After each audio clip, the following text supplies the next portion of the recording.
o cerco se fechou em torno de Sean P. Diddy Combs. Ele, que já foi um gigante da música e um ícone cultural, agora se encontra no olho de um furacão judicial.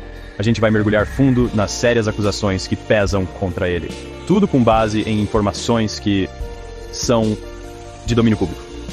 Nossa análise se baseia em reportagens de fontes sérias e documentos oficiais. E, olha, as acusações são barra pesada. Estamos falando de acusações que incluem tráfico sexual e outros crimes seríssimos. Mas este caso vai muito além, Sr. Darter, de uma única pessoa. Ele joga luz sobre os podres da indústria do entretenimento. E o mundo todo está de olho. Justiça, transparência e a responsabilização dos culpados estão em jogo nesse drama, que não para de ter novos capítulos. A trajetória de Sean Combs é sem dúvida uma daquelas de ascensão meteórica digna de filme. Ele construiu um império gigantesco, começando do mais absoluto zero. A Bad Boy Records, gravadora dele, virou uma febre, um verdadeiro fenômeno cultural. Sua influência se espalhou pela música, moda e até no mercado de bebidas. Só que, por baixo de toda essa fachada de glamour, boatos e sussurros circularam durante anos. Esses sussurros, antes abafados, agora explodiram e viraram um clamor público. Os processos judiciais que estão rolando agora ameaçam desmoronar todo o império que ele construiu. Essa onda de escrutínio público se intensificou de forma dramática em novembro de 2023. Foi quando Cassandra Cassie Ventura, ex-namorada e protegida de Combs, entrou com uma ação civil. O processo foi bombástico. Acusava Combs de uma década de tráfico, estupro e abuso físico brutal. A queixa dela pintou um cenário angustiante, detalhava suposta coação para ela participar de festas de sexo com garotos de programa. Descrevia agressões violentas e tortura psicológica. Ventura alegou que Combs controlava a vida dela pelo medo e pela intimidação. Um contraste gritante com a imagem pública deles como um casal poderoso na indústria da música. As alegações de Ventura foram específicas e perturbadoras. Ela descreveu ter sido induzida a usar drogas. Alegou ter sido forçada a praticar atos sexuais que foram filmados. Essas gravações, ela afirmou, foram depois usadas como instrumento de chantagem. O processo detalhou incidentes em que Combs a socava, chutava e pisoteava. A narrativa apresentada era a de uma jovem artista presa num relacionamento terrivelmente abusivo. A indústria, frequentemente silenciosa sobre esses assuntos, foi abalada. A natureza explícita das alegações tornou impossível ignorá-las. Foi um divisor de águas na percepção do público sobre Combs. O processo, no entanto, teve vida curta na esfera pública. Foi resolvido extrajudicialmente apenas um dia após ser protocolado. Combs não admitiu culpa como parte do acordo. Os termos específicos permaneceram confidenciais. No entanto, o impacto foi inegável. A coragem de Ventura, mesmo fechando o acordo, pareceu encorajar outras pessoas. O processo dela agiu como um catalisador. Pareceu abrir a porteira para que mais acusadores se manifestassem. O acordo rápido pouco fez para abafar o escândalo crescente. Pelo contrário, sinalizou que a fachada cuidadosamente construída em torno de Combs estava começando a ruir sob uma pressão imensa. A situação escalou de forma dramática em março de 2024. Agentes federais da Homeland Security Investigations, Departamento de Investigações de Segurança Interna, realizaram batidas de grande repercussão. Essas batidas miraram as mansões luxuosas de Combs em Los Angeles e Miami. As imagens foram impactantes. Veículos blindados e agentes federais fortemente armados invadiram as mansões dele. O recado era claro. Não se tratava mais apenas de uma série de processos civis. Agora, era uma investigação criminal federal séria, com todas as letras. As autoridades foram vistas recolhendo computadores, HDs, celulares e documentos. Eles estavam fazendo uma varredura completa, procurando evidências ligadas às denúncias crescentes de tráfico e outras atividades criminosas. A dimensão da investigação federal parecia ser gigantesca. Informações de bastidores apontavam que os investigadores estavam atrás de provas de um esquema criminoso complexo. Eles buscavam provas para confirmar as alegações feitas por Ventura e outros denunciantes. As operações davam a entender que as autoridades tinham informações concretas para justificar ações tão drásticas. Arquivos digitais e gravações de câmeras de segurança certamente estavam na lista do que foi apreendido. E esse material era crucial, viu? Eles poderiam ser a prova cabal, ou abrir portas para novas frentes de investigação. A entrada dos federais na jogada significava que o perigo tinha subido de nível para Combs e seus parceiros. A máquina do governo americano agora estava com os holofotes todos voltados para os negócios dele. Fontes ligadas à investigação diziam que as autoridades estavam cruzando todas as informações dos materiais apreendidos. Estavam comparando tudo com denúncias antigas e informações que o serviço de inteligência já tinha guardado na gaveta. Isso mostrava que Combs já estava no radar deles há um bom tempo. Essas batidas não aconteceram do dia para a noite. Provavelmente foram o clímax de meses, se não anos, de investigação confidencial. A natureza escancarada das operações também causou um terremoto na indústria do entretenimento. Depois de investigações e operações para lá de extensas, o martelo da justiça finalmente bateu. Sean Combs, com 55 anos, se viu na mira da justiça, respondendo a 5 acusações criminais seríssimas. A prisão teria acontecido em setembro de 2024. E, olha, as acusações são barra pesada. Entre elas, conspiração para a formação de quadrilha, enquadrada na Lei RICO. Para quem não sabe, é a lei de organizações corruptas e influenciadas por extorsão. Essa lei é tipo terror da galera do crime organizado, sabe? É pra pegar peixe grande. Também apareceram 2 acusações de tráfico sexual envolvendo força, fraude ou coação. E não pra por aí. Ele também responde por 2 acusações de transporte para fins de prostituição. Gente, a coisa é séria. A gravidade dessas acusações é algo que não dá para ignorar. Elas desenham um cenário de uma verdadeira organização criminosa, e não apenas de uns vacilos isolados.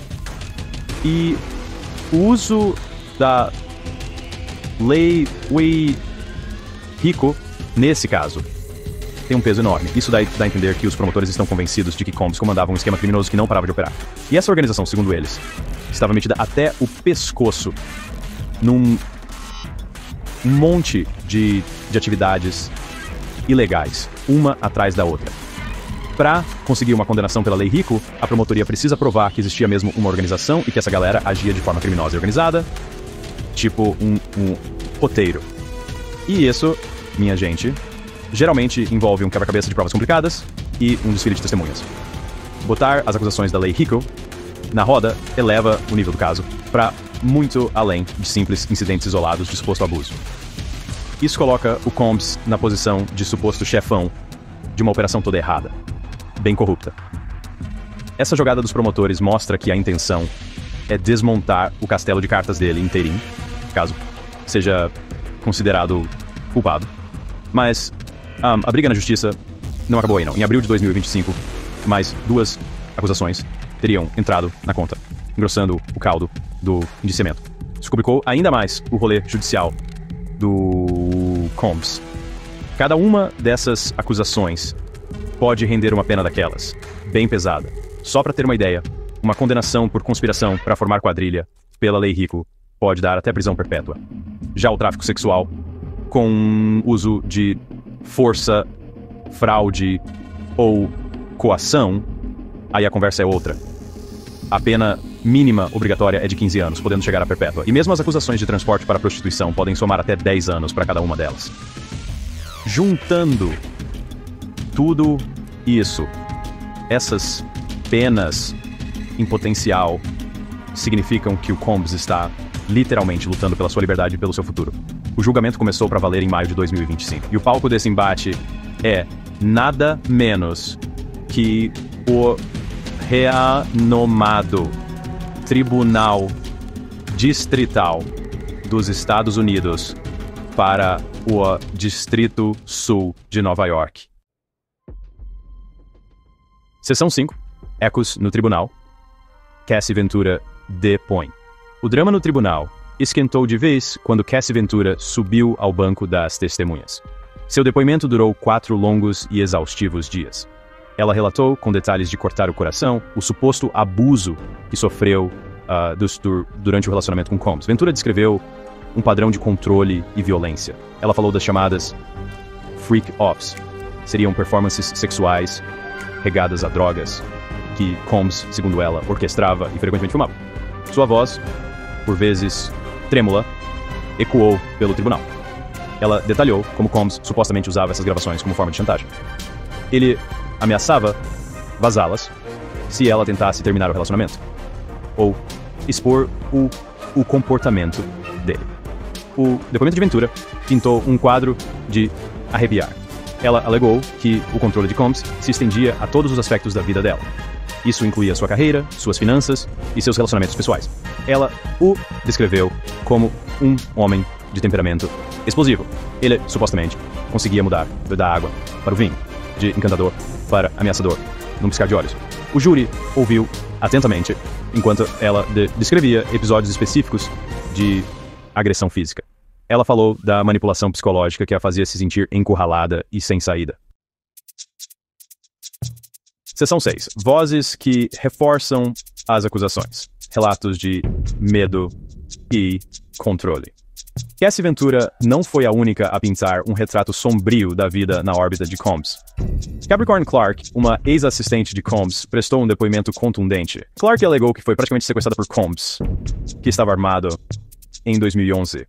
Este incidente teria ocorrido porque Combs estava furioso com o namoro de Ventura com o músico Kid Cudi, que florescia na época. Clark descreveu uma cena apavorante em que Combs teria chutado Ventura. Ele também teria ameaçado Kid Cudi. Seu depoimento buscava mostrar a suposta inclinação de Combs à violência e uma possessividade doentia. Isso sugeria um padrão. Ele usava a intimidação para controlar as pessoas ao seu redor. O depoimento de Clark foi além desse único episódio dramático.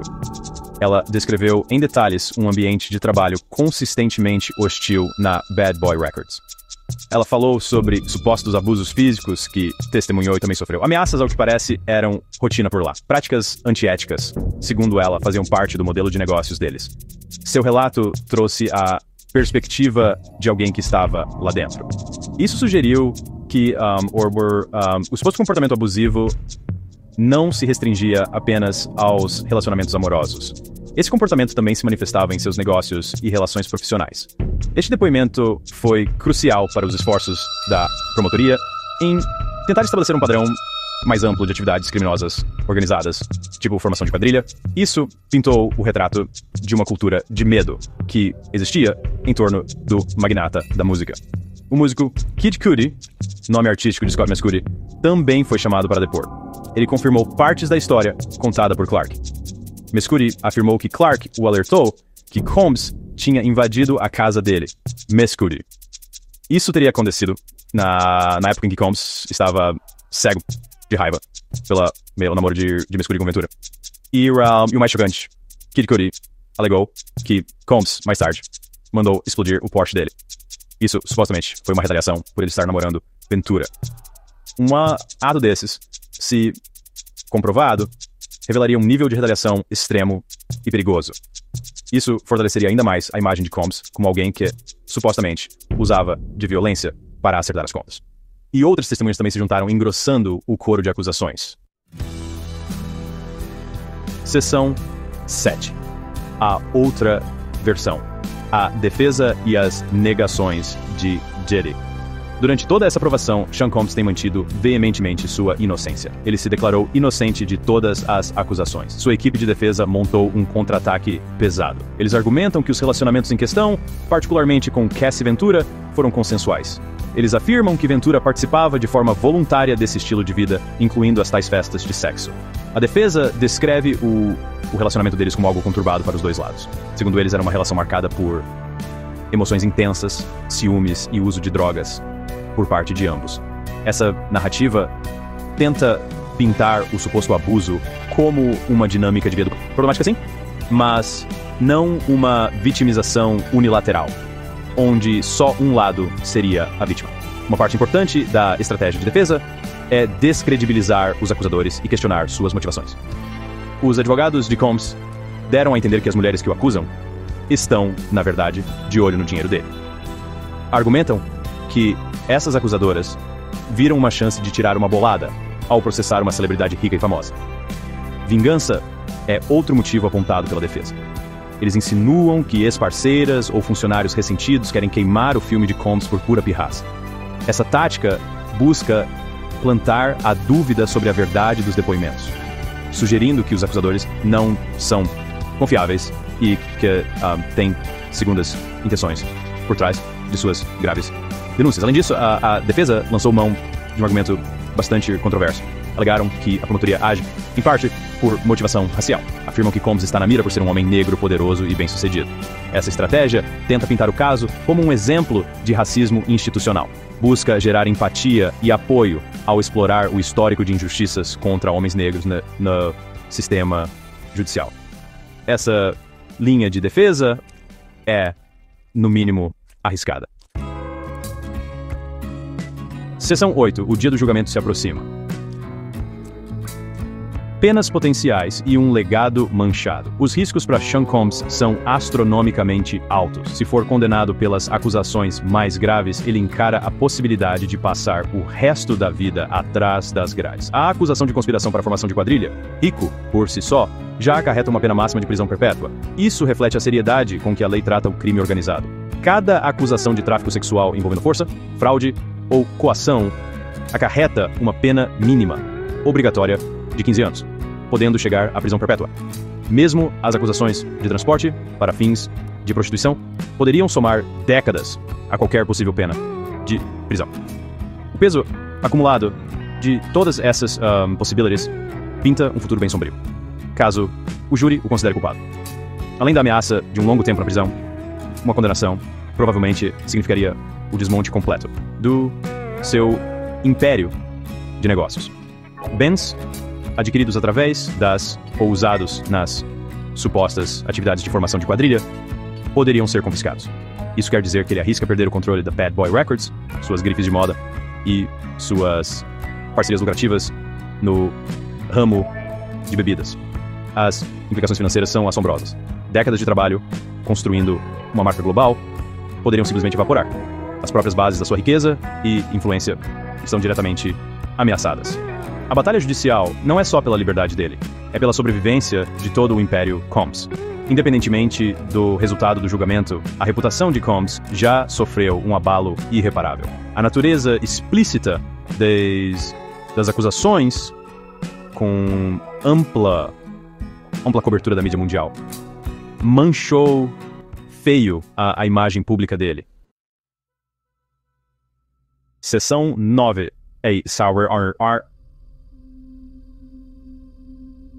A indústria na Berlinda, além de Diddy, um sistema em julgamento. O julgamento de Sean Combs vai muito além do destino de uma única pessoa. Ele jogou uma luz forte sobre os bastidores mais obscuros da indústria da música e do entretenimento. Para muitos observadores, este caso tem o potencial de revelar muita coisa. Pode expor uma rede muito maior de abuso e exploração que há tempos é alvo de boatos, mas que raramente vai parar na justiça. As acusações contra Combs, que incluem coerção, controle e o suposto uso de seu status para facilitar abusos, batem com preocupações maiores sobre as dinâmicas de poder no mundo do entretenimento. Este caso pode ser um divisor de águas, forçando um acerto de contas numa